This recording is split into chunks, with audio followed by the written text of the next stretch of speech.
The highest art of warfare is not to fight at all, but to subvert anything of value in the country of your enemy, until such time that the perception of reality of your enemy is screwed up to such an extent that he does not perceive you as an enemy, and that your system, your civilization, and your ambitions look to your enemy as an alternative, if not desirable, then at least feasible.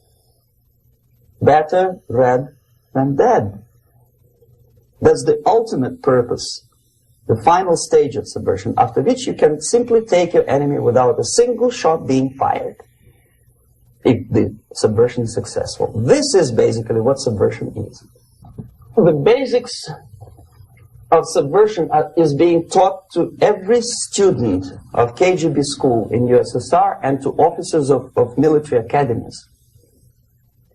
What subversion is? Basically, it consists of 4 periods, time-wise. The first stage of subversion is the process which is called, basically, demoralization. It says for itself what it is.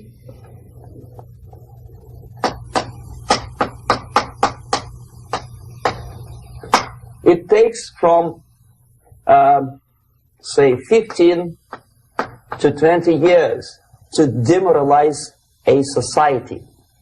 Why 15 or 20 years? This is the time sufficient to educate one generation of students or children. One generation, one lifetime span of a person, a human being, which is dedicated to study, to shaping up the outlook, ideology, personality. No more, no less. Usually it takes from 15 to 20 years. What it includes? It includes influencing, or by various methods, infiltration, propaganda methods, direct contacts, doesn't really matter. I will describe them later. Of various areas where public opinion is formulated or shaped. On the stage of demoralization, obviously there are tendencies in each society, in each country, which are going to opposite direction from the basic moral values and principles. To take advantage of these movements, to capitalize on them, is the main purpose of the originator of subversion.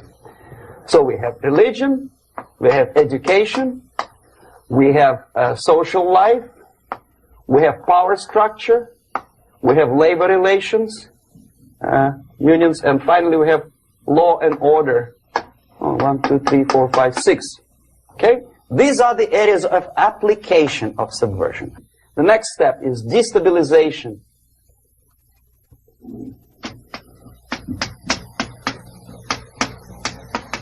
Again, this word says for itself what it is. To destabilize all the relations, all the accepted institutions and organizations in a country of your enemy. How you do it? You don't have to send up a battalion of KGB agents to blow up bridges. No. You let them do it themselves. The area of application is, again, it's narrower now. Not like the previous case. The overt legitimate actions of the KGB in this case would be hardly noticeable. There is no crime if a professor who recently went to USSR introduces a course of Marxism-Leninism in a Californian college, for example. Nobody is going to come to his doorstep and say, okay, mister, come, you are under arrest. No, it's not a crime. It's not even considered a moral crime against your country. The area of application here is narrowing down to economy, again, labor relations, right? To law and order, plus military. And economy, law and order. Yes, and again, the media destabilization process usually leads directly to the process of crisis. In case of developing nations, that's the area where I was active. The process starts when when the legitimate bodies of power, the social structure collapse, it cannot function anymore. So instead, we have artificial's body injected into society, such as non-elected committees. You remember I was talking about them here. Social workers who are not elected by people, media who are self-appointed rulers of your opinion, some strange groups which claim that they know how to lead society forward.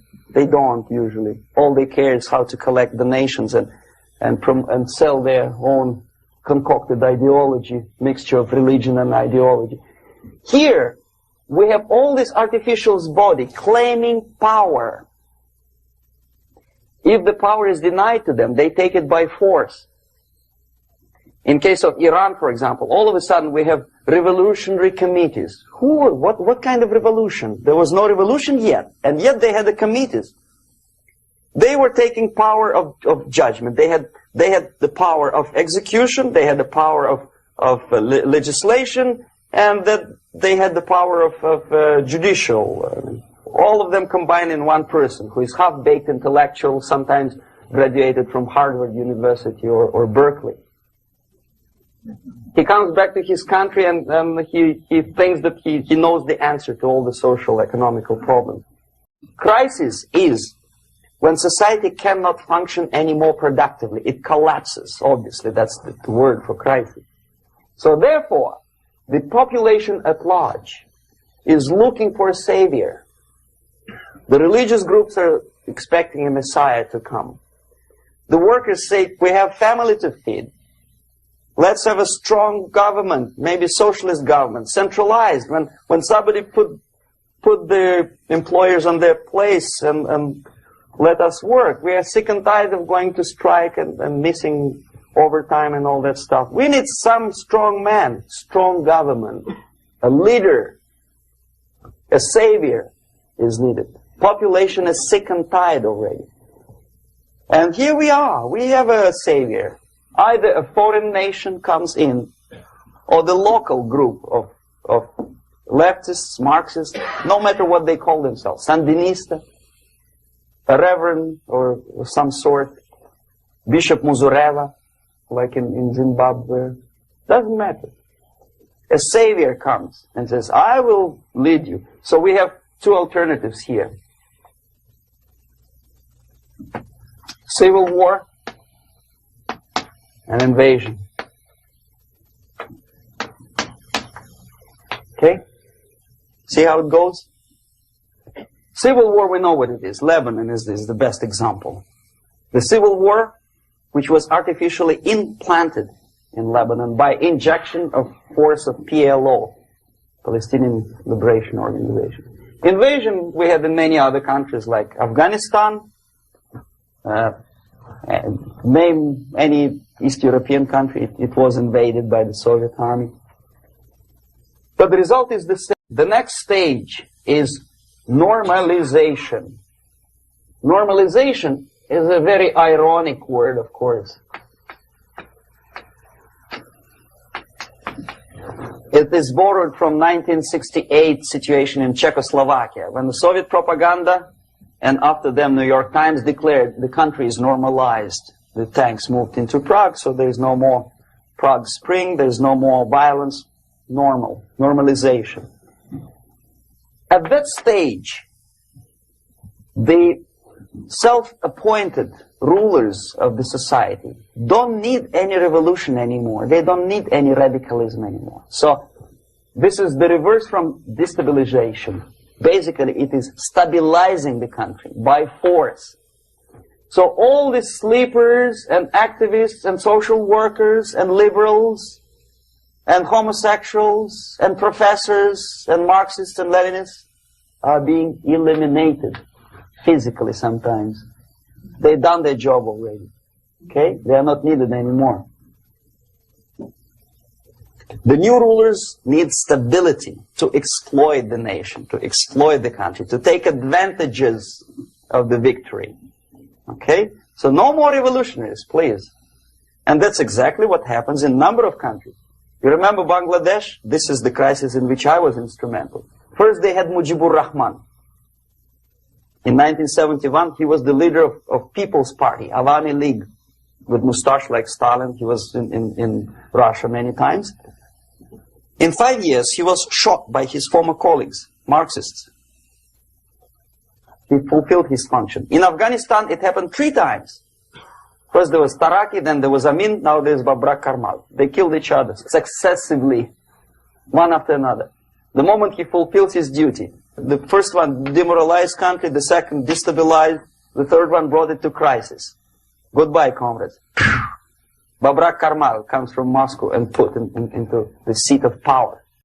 Same thing happened in Grenada recently.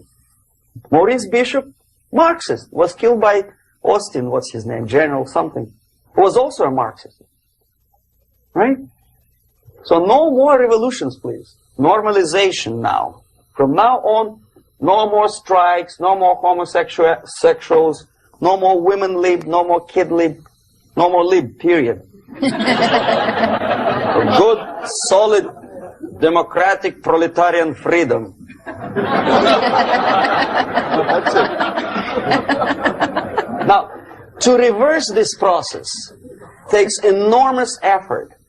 When today, United States had to invade Grenada to reverse the process of subversion. Some people say, boy, this is not good, it's not kosher to invade the beautiful country, island of Grenada.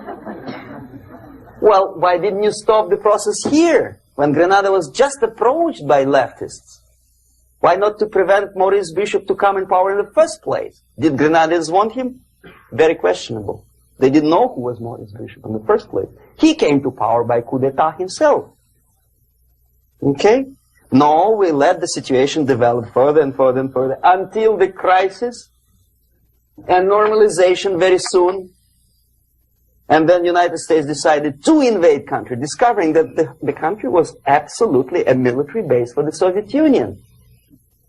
Of course it's a drastic measure. Of course it's a pity that Marine Corps had to lose, what, 17 lives.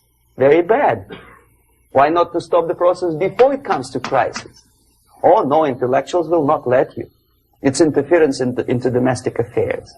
They are very careful not to let American administration to interfere in domestic affairs of Latin American countries.